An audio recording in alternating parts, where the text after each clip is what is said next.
Over the years, I've developed some solid tricks to keep my blood sugar in check after every meal. So, today in this amazing video, I shared 8 of these tricks with you that will change your game, whether you have diabetes or not. Let's face it, balancing food and blood sugar can be quite a challenge. First of all, it's important to know that a normal blood sugar level for someone without diabetes ranges between 70 and 100 milligrams per deciliter. For those living with diabetes, we aim to keep this sugar level below 180 milligrams per deciliter 2 hours after eating. However, my ideal is always below 140 milligrams per deciliter, ideally approaching 100.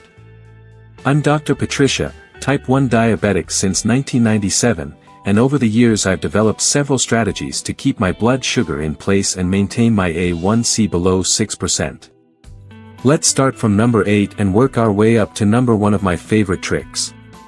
The 8th trick is choosing foods with a low glycemic index and glycemic load. Did you know the glycemic index indicates how quickly a food raises blood sugar, and the glycemic load shows the total impact of that food on sugar levels? For example, sprouted whole grain bread like Ezekiel has a low glycemic index of only 35, and those English muffins have a glycemic load of only 9. I usually eat half a muffin, so the impact is very low. But wait, there's more. I always load up on a huge bowl of greens with protein like chicken or fish, and my dinner varies, but I always start with a protein and build the plate from there. Portion control is also key, it really helps to keep everything in check. And if you need inspiration, just Google the glycemic index of your favorite dish, it's that simple. So, are you ready to change the way you deal with food and blood sugar? These tricks are for everyone who wants to keep their health in check and their energy high. Here's the deal, when it comes to balancing life with diabetes or just wanting to keep up the pace, these tricks are a real game changer. Let's move on to the 7th habit that I love, monitoring physical activity. It's not just about what you eat, but also about how you move. Physical activity can help control blood sugar levels, so don't underestimate the power of a good walk, a dance class, or even a few minutes of stretching. And hey, you don't need to be an Olympic athlete. Personally, I like to include small doses of activity throughout the day, a walk after lunch, some squats during a work break. These little things make all the difference. Now, have you ever thought about the importance of staying hydrated? It's the 6th habit on my list, and it's super crucial.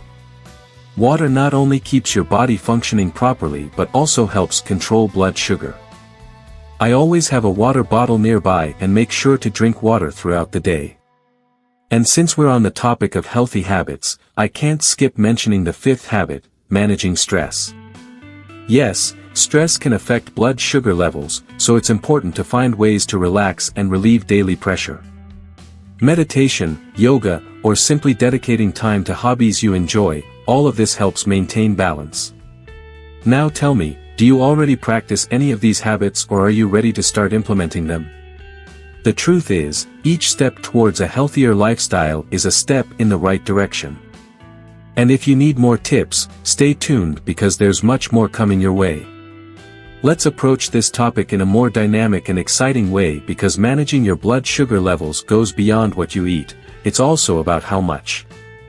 I'm someone who absolutely loves good food, seriously, eating makes me happy. However, I've learned that I can enjoy my meals without overdoing it just because everything is right in front of me. You know that simple trick of serving food in the kitchen and only bringing the plates to the table? It works like a charm. If you're also someone who eats with their eyes, try using a smaller plate and taking a sensible portion. If you're at a restaurant and they serve huge portions, no stress, ask to take half home, and voila, you've got tomorrow's dinner sorted. But it doesn't stop there. The 6th habit is to incorporate plenty of fiber-rich foods into your diet. Besides aiding with digestion, these foods have a superpower, they slow down digestion. This means they reduce those blood sugar spikes after meals. How wonderful.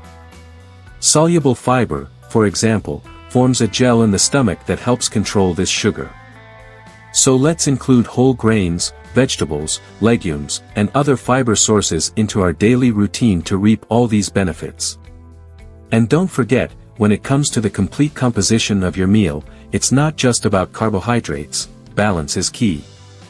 By combining carbohydrates with healthy proteins and fats, we can moderate how our bodies respond to sugar. It's like building a championship team to keep sugar levels stable throughout the day. Excited?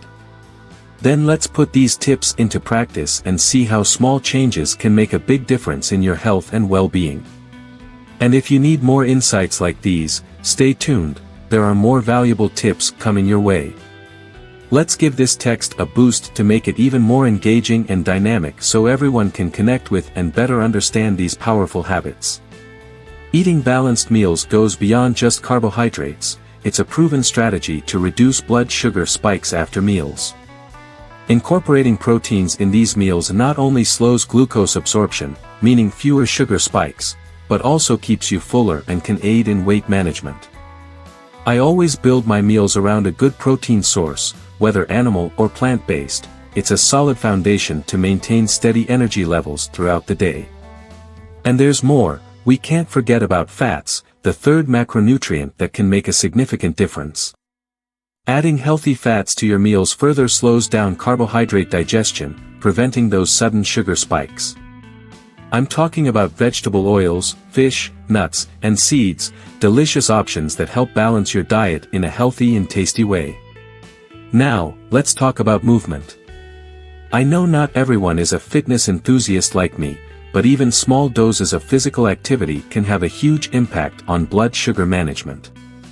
Just 2 minutes of movement after a meal can make a difference, but if you can dedicate 10 minutes or more, the benefits are even greater. It doesn't have to be the gym, dancing, doing push-ups, or even a brisk walk will do. The key is to move your body to improve insulin sensitivity and maintain stable sugar levels. These habits are simple yet powerful. Incorporating them into your routine can transform how you feel and how your body functions. Let's move on to the next habit that can make a big difference. Let's not waste time because every step counts when it comes to improving your health and well-being. Are you ready to take this next step? When it comes to managing blood sugar, it's not about cutting out completely, but rather reducing and limiting. Imagine swapping that highly processed sugary cereal for a low-carb option or simply cutting back on the amount of muffin you eat. Small changes can make a big difference in your sugar levels throughout the day. It's not about never being able to enjoy these treats again but making conscious, moderate choices that benefit your long-term health.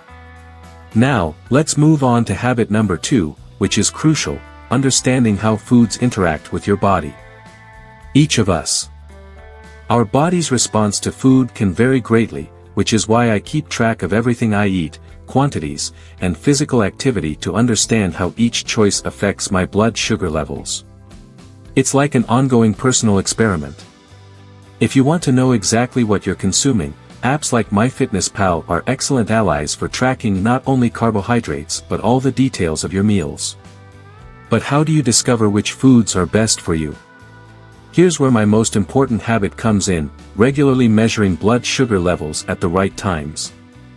I use a CGM, continuous glucose monitor, that provides a detailed view of how different foods, activities, and even sleep affect my sugar levels. It's like having a precise map to guide my daily choices. If you have diabetes, a glucometer can also be your ally by measuring your blood sugar before and after meals to understand how your body reacts. These habits have been crucial for me in managing blood sugar spikes. If you have strategies that work well for you, share them in the comments.